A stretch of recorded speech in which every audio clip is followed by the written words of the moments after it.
period February 12, 2024 to September.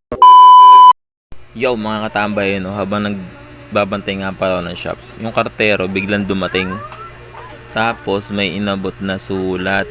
Ganun pala yon, pag yung 2 beses ka hindi nakaboto, papadala ka ng sulat na notice of deactivation ng yung account sa Comelec mga par. Ganun pala yon. Kailangan mo reactivate ulit, register ka ulit par. Ito. Yan mga par. Notice of deactivation records deleted due to failure to vote in 2 consecutive elections. Ayan.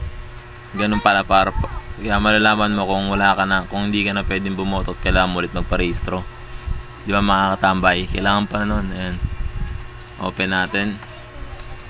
Tara. Ayan mga tambay. Open natin. Open. Takpan natin pa. Ayan. Hindi sa akin to.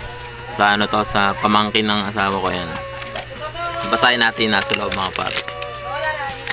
Dati kala ko hula mo ilang beses ka lang hindi nakaboto.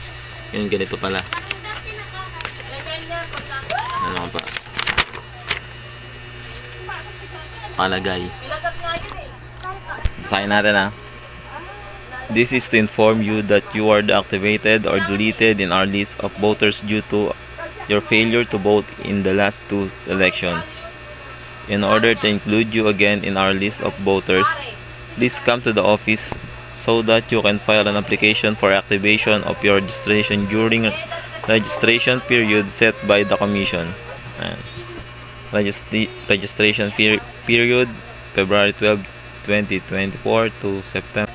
Period February 12, 2024 to September 30, 2024. So yun, dito mga par, nalaman din natin kung hanggang kailan tayo pwede magparehistro.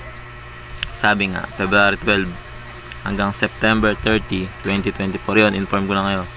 Hanggang ang rehistro natin hanggang September 30, 2024 lang. Ayan mga par. Nakalagay dyan, nakalagay.